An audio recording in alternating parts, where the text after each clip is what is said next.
ലോകത്തിൽ ഏറ്റവും കൂടുതൽ ജനപ്രിയമായ കായിക വിനോദങ്ങളിൽ ഒന്നാണ് കാൽപന്ത് കളി അഥവാ ഫുട്ബോൾ. ഇതിൽ തന്നെ ഏറ്റവും പ്രസിദ്ധനായ ഒരു വ്യക്തിയാണ് പെലെ. 20-ാം നൂറ്റാണ്ടിന്റെ മഹാനായ വ്യക്തിത്വം. 3 തവണ ലോക വേൾഡ് കപ്പ് സ്വന്തമാക്കിയ ഏറ്റവും പ്രസിദ്ധനായ വ്യക്തിത്വം. ഈ ഒരു ഫുട്ബോളിൽ സജീവമായിരുന്ന കാലത്ത് അദ്ദേഹം അറിയപ്പെട്ടിരുന്നത് ഫുട്ബോളിന്റെ രാജാവ് എന്നാണ്. അപ്പോൾ ഇദ്ദേഹത്തെക്കുറിച്ച് നമുക്ക് സോപാൻ ജോഷി എഴുതിയ ഒരു ചാപ്റ്റർ പഠിക്കാനുണ്ട്. 4ാമത്തെ യൂണിറ്റിന്റെ ആദ്യ പാഠമായി നമുക്ക് പഠിക്കാനുള്ളത് ഫുട്ബോൾ കെ ദിൽ കാ രാജ എന്ന പെലെയുടെ പാഠമാണ്. ഓക്കെ, നമുക്കത് പഠിക്കാം. അപ്പൊ നമ്മൾ ഫുട്ബോൾ കെ ദിൽ കാ രാജ എന്ന സോപാൻ ജോഷി എഴുതിയ ലേക്ക് നമുക്ക് ആദ്യം ഒന്ന് സമ്മറൈസ് ചെയ്ത് പഠിക്കാം. അതിനുശേഷം എക്സാമിന് ഈ ഒരു ചാപ്റ്ററിൽ നിന്നും എന്തൊക്കെ രീതിക്ക് ചോദ്യങ്ങൾ വരുമെന്ന് നമുക്ക് ഈ ഒരു വീഡിയോയിൽ പഠിക്കാം. ഓക്കെ, നോക്കൂ. ഫുട്ബോളർ പെലെ കോ ഖേൽ കാ രാജ കഹത്തെ ഹെ. ഫുട്ബോളറായ പെലെയെ കളികളുടെ രാജാവ്, ഇവിടെ കാൽപന്ത് കളിയുടെ രാജാവ് എന്നാണ് അറിയപ്പെടുന്നത്. 29 दिसंबर 2022 को उनकी मृत्यु हुई. तब उनकी आयु 82 साल की थी. 2022 ഡിസംബർ 29-നാണ് പെലെ മരണപ്പെടുന്നത്. അന്ന് അദ്ദേഹത്തിന്റെ വയസ്സ് 82 ആയിരുന്നു. ഓക്കെ, ബ്രസീൽ മേ ഉൻകി ശവയാത്ര 13 കിലോമീറ്റർ ലംബി തി. 13 കിലോമീറ്ററോളം അദ്ദേഹത്തിന്റെ ശവയാത്ര നീണ്ടുപോയിരുന്നു. കാരണം അദ്ദേഹത്തെ എല്ലാവർക്കും പ്രിയമുള്ള ഒരാളായിരുന്നു. നോക്കൂ, വേ 3 വിശ്വകപ്പ് ജിത്തനെ വാലെ ഏകമാത്ര ഖിലാഡി ഹെ. 3 തവണ ലോകകപ്പ് കരസ്ഥമാക്കിയ ഒരേ ഒരു കളിക്കാരനാണ് ആര്? ഈ പെലെ. 1958 के ब्राजील की पहली विश्व कप विजय में पेले ने 6 गोल की. तब उनकी आयु 17 वर्ष की थी. അപ്പം 1958 ബ്രസീൽ ആദ്യമായി ലോകകപ്പ് വിജയിക്കുന്ന സമയത്ത് അദ്ദേഹം 6 ഗോളുകളാണ് നേടി ആ ഒരു ഗെയിം ജയിച്ചിട്ടുള്ളത്. അന്ന് അദ്ദേഹത്തിന് വെറും 17 വയസ്സ് മാത്രമായിരുന്നു ഉണ്ടായിരുന്നത്. ഗാരൻജെ കോ ഫുട്ബോൾ കാ സബ്സെ ബഡിയ ട്രിബ്ലർ കഹാ ജാത്താ ഹെ. അപ്പം ബ്രസീലിന്റെ ഏറ്റവും ഫേമസ് ആയിട്ടുള്ള ഒരു കളിക്കാരനായിരുന്നു ആര്? പെലെ. അതേ സമയം തന്നെ നമ്മുടെ ഫുട്ബോളിന്റെ ബഡിയ ട്രിബ്ലർ എന്നറിയപ്പെട്ട മറ്റൊരു കളിക്കാരനാണ് ആര്? ഗാരൻജെ. 1962 में ബ്രസീൽ ने दूसरी बार विश्व कप जीता. 2ാമത്തെ തവണ ലോകകപ്പ് നേടുന്നത് 1962-ലാണ്. 1962-ലാണ്. ഓക്കെ, 1970 में ബ്രസീൽ ने तीसरी बार विश्व कप जीता. അപ്പം 3ാമത്തെ തവണ ലോകകപ്പ് നേടുന്നത് 1970-ലാണ്. 1970 के वह टीम आज तक की सबसे बढ़िया फुटबॉल टीम कही जाती है. അപ്പം 1970 മുതലാണ് ബ്രസീലിന് ഫുട്ബോൾ എന്ന കളിയുടെ രംഗത്തെ പേര് എടുത്തു പറയാൻ തക്കത്തോളം വളർന്നത്. ഓക്കെ, പെലെ കെ ഗോൾ കാ വിശ്വ റെക്കോർഡ് 1279 है. 1279 പെലെയുടെ മൊത്തം ഗോളുകൾ നേടിയ എണ്ണം. ഓക്കെ, പെലെ ने खड़े अभ्यास से अपने शरीर को मजबूत बनाए रखा. വളരെയധികം കഠിനാധ്വാനം ചെയ്ത്, വളരെയധികം കഠിനാധ്വാനം ചെയ്തിട്ടാണ് അദ്ദേഹത്തിന്റെ ശരീരത്തെ അത്രയും ദൃഢമാക്കി വച്ചിട്ടുള്ളത്. Mazboot, ദൃഢമാണ്. TV, internet, social media के पहले पेले का नाम सारी दुनिया जानती थी. അപ്പൊ അന്നത്തെ കാലത്ത് TV ഇല്ല, ഇന്റർനെറ്റ് ഇല്ല, സോഷ്യൽ മീഡിയകളൊന്നുമില്ല. ആ സമയത്ത് പോലും പെലെയുടെ പേര് മുഴങ്ങിക്കേട്ടിരുന്നു ലോകമെമ്പാടും. ഫുട്ബോൾ की लोकप्रियता पेले की ख्याति के साथ दुनिया भर में फैली. ഫുട്ബോളിന്റെ ലോകപ്രിയത പെലെയുടെ പേരിലൂടെയാണ് കുറച്ച് വിപുലമായി ലോകം അറിഞ്ഞത് എന്നാണ് പറയുന്നത്. അപ്പൊ ഇത്രയും കാര്യങ്ങളാണ് ഈ ഒരു ചാപ്റ്ററിൽ നമുക്ക് പഠിക്കാനുള്ളത് അല്ലേ? മൊത്തത്തിൽ ആ ചാപ്റ്ററിന്റെ സമ്മറി. ഇനി നമുക്ക് നോക്കാം, ഫുട്ബോൾ കെ കിത്തനെ ടീമേ ഖേൽത്തി ഹെ. ഫുട്ബോളിൽ എത്ര ടീമുകളാണ് കളിക്കുക? 2 അല്ലേ?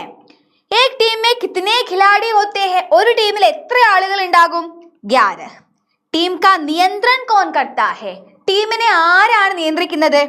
മാനേജറാണ് നിയന്ത്രിക്കുന്നത്. ഖേൽ ഖിലാനെ വാലെ കോ ക്യാ കഹത്തെ ഹെ. കളി കളിപ്പിക്കുന്നവനെ എന്താണ് പറയാ? പരിശീലകൻ, പ്രശിക്ഷകൻ. 3 വിശ്വകപ്പ് ജീത്തനെ വാലെ ഏകമാത്ര ഖിലാഡി കോൻ ഹെ. 3 തവണ വിശ്വകപ്പ്, ലോകകപ്പ് നേടിയ ഒരേ ഒരു കളിക്കാരൻ ആരായിരുന്നു? പെലെ ആയിരുന്നു. 1958 की विश्व कप प्रतियोगिता में पेले ने कितने गोल किए थे? അപ്പം 58-ലെ ആദ്യത്തെ ലോകകപ്പിന്റെ സമയത്ത് പെലെ എത്ര ഗോൾ നേടിയിരുന്നു? 6 ഗോൾ. 6 ഗോൾ. ब्राजील टीम के करामाती खिलाड़ी ഗാരിഞ്ച് को क्या कहा जाता है? അപ്പം എന്താണ് ഇവിടെ ബ്രസീലിലെ ഏറ്റവും അത്ഭുതകരമായിട്ടുള്ള കളിക്കാരനായിട്ടുള്ള ഗാരിഞ്ചിനെ എന്തായിരുന്നു, എങ്ങനെയായിരുന്നു അറിയപ്പെട്ടത്? ഫുട്ബോൾ കാ സബ്സെ ബഡിയ ട്രിബിളർ. ഫുട്ബോൾ കെ സബ്സെ ബഡിയ ട്രിബിളർ ആരാണ്? ഗാരിഞ്ച് ആണ്. ഫുട്ബോൾ കെ രാജ ആരാണ്? പെലെയാണ്. പെലെ ഫുട്ബോൾ ഗെയിൽ സെ കബ് റിട്ടയർ ഹോ ഗയെ? എപ്പോഴാണ് റിട്ടയർഡ് ആയത്? 1982 में. किस कारण से लोग പെലെ के विश्व रिकॉर्ड का मजाक उड़ाते हैं? എന്ത് കാരണം കൊണ്ടാണ് ആളുകൾ പെലെക്ക് വിശ്വ റെക്കോർഡ് കാ മസാക് ഉഡാത്തെ ഹെ? നോക്കൂ, അധികതർ ഗോൾ ബ്രസീൽ കെ ക്ലബ് സാന്തോസ് കെ ലിയേ थे. അപ്പം ബ്രസീലിന്റെ ഒരു ക്ലബ് ആയിട്ടുള്ള സാന്തോസിന് വേണ്ടിയിട്ടാണ് അല്ലെ, സാന്തോസിന് വേണ്ടി കളിച്ചിട്ടാണ് പെലെക്ക് ഒരുപാട് ഗോളുകൾ നേടാൻ സാധിച്ചിട്ടുള്ളത്. അപ്പൊ അതിനെയൊക്കെ പ്രശംസിച്ചിരുന്നു. പെലെക്ക് ആലോചക് കിസ് ബാത് പർ സഹമത് ഹെ? പെലെയെ കുറിച്ച് ചിന്തിക്കുന്ന ആളുകളെ എന്തിനോടാണ് യോജിക്കുന്നത്? നോക്കൂ, പെലെ ജേസ സമ്പൂർണ്ണ ഖിലാഡി കോയി ദൂസരാ നഹീ ഹുവ. പെലെ പോലെയുള്ള ഒരു വേറെ സമ്പൂർണ്ണമായിട്ടുള്ള ഖിലാഡി കളിക്കാരൻ അല്ലെ വേറെ ഉണ്ടാകില്ല, രണ്ടാമതൊരാളായി ഉണ്ടാകില്ല എന്നാണ് പറയുന്നത്. പെലെക്ക് സമയക്ക് ഫുട്ബോൾ മാച്ചോं की बुरी बात क्या थी? പെലെയുടെ സമയത്ത് ഉണ്ടാവുന്ന ഫുട്ബോളിന്റെ ഏറ്റവും കുഴപ്പമുള്ള അല്ലെങ്കിൽ എന്താണ് ഏറ്റവും ബുദ്ധിമുട്ടായിട്ടുള്ള കാര്യങ്ങൾ എന്തൊക്കെയായിരുന്നു? ഡിഫെൻഡർ आक्रामक खिलाड़ियों के शरीर पर सीधे हमले करते थे और रेफरी ये सब होने देते थे. ആ സമയത്ത് കളികൾക്കിടയിലും ഒരുപാട് ആക്രമങ്ങൾ ഉണ്ടായിരുന്നു, നമ്മുടെ റഫറി പോലും അതിൽ ഇടപെട്ടിരുന്നില്ല എന്നാണ് പറയുന്നത്.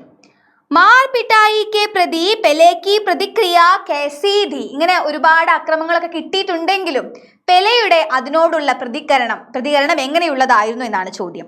പെലേനെ നെഹി റോയ, കരഞ്ഞില്ല. ഓർ ഷിക്കായത് നെഹി കി, ഒരിക്കലും ഒരു പരാതിയും കൊടുത്തിരുന്നില്ല. ദൂസരോം പർ ഫൗൾ കാ ആരോപി നെഹി കിയ, മറ്റൊരാളില് ഇത് ഫൗൾ ആണ് എന്നൊരു ആരോപണം പോലും പെലെ ചെയ്തിരുന്നില്ല. जीतने के लिए गलत रास्ता अपनाने के संबंध में आपका मत क्या है?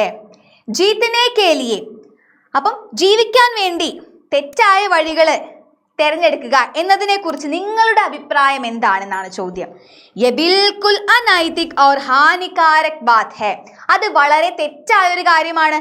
നമ്മൾ ജീവിക്കാൻ വേണ്ടി തെറ്റായ വഴികൾ തിരഞ്ഞെടുക്കുക എന്നത് ഒരു തെറ്റായ കാര്യമാണ്. പെലെ കെ ചരിത്ര കി വിശേഷതായേം ക്യാ ക്യാ ഹെ? പെലെയുടെ ക്യാരക്ടർ സ്കെച്ച്, പെലെയുടെ ചരിത്രകീ വിശേഷതായേം ക്യാ ക്യാ ഹെ? അദ്ദേഹത്തിന്റെ സ്വഭാവത്തിന്റെ കുറച്ച് ഗുണങ്ങൾ നമുക്കിവിടെ പറയാം. പെലെനെ കടേ അഭ്യാസ് സേ ശരീർ കോ മസ്ബൂത്ത് കിയ. പെലെ വളരെയധികം കഠിനാധ്വാനം ചെയ്തിട്ടാണ് അദ്ദേഹത്തിന്റെ ശരീരത്തെ ദൃഢമാക്കി വച്ചിരിക്കുന്നത്. വേ സ്വയം ഗോൾ ലേത്തെ ഥേ, അദ്ദേഹം സ്വയം ഗോളുകൾ നേടി. ദൂസരോ കോ ഭി ഗോൾ ബൻകേ ദേത്തെ ഹെ, മറ്റാളുകളെ ഗോളുകൾ നേടാനുള്ള ഒരു പ്രോത്സാഹനം വളരെയധികം നൽകുകയും ചെയ്തിരുന്നു.